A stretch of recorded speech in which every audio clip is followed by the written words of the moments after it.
মেয়ে মানুষের সবসময় যে আমরা বকাবকি করি, এটা ভুল ধারণা ভাই। তারাও তো একটা মানুষ। এই যে দেখেন সারাদিন সে আমরা প্রবাসে চলে এসেছি বউ ছেলেপেলে থেকে তার কত কাজ। আমরা তো একতারায় আছি। আমরা সারাদিন ডিউটি করি, খাওয়া দাওয়া করি, যাইতাছি গা, ঘুমাইতেছি, রান্না করতেছি, খাইতেছি। আমাদের টেনশন একটাই, সারাদিন কাজ করি, আসি, রান্না করি, খাওয়া দাওয়া করি, একটু একা থাকি।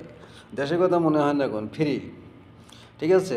একা থাকি, যেটাই থাকি ওসব মনে হয় না। আর বাড়ির মেয়েরে আমরা ফোন দেই, ফোনে যদি না পাই, কই গেছিলি, কার লগে কথা কইছিলি, কত রকম খুঁত ধরি আমরা।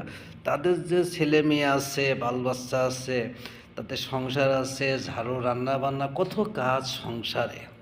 আমার সাথে আমি ফোন দিলেই যে রিসিভ করবে সে, এটা তো ভুল ধারণা।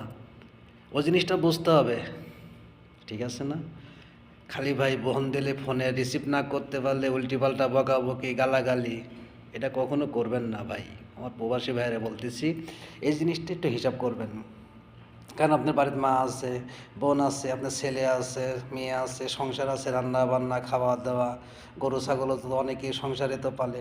এই জিনিসগুলো খেয়াল করবেন, ঠিক আছে? এই সুযোগটাও তাদের দিবেন, ঠিক আছে? সবসময় পিছায় রাখবেন না, ঠিক আছে? আমার অনুরোধ প্রবাসী ভাইয়ারে, যারা প্রবাসীর স্ত্রীরা, তারা একটু বোঝার চিন্তা করবেন, তারা একটু ভালোভাবে বোঝাবেন।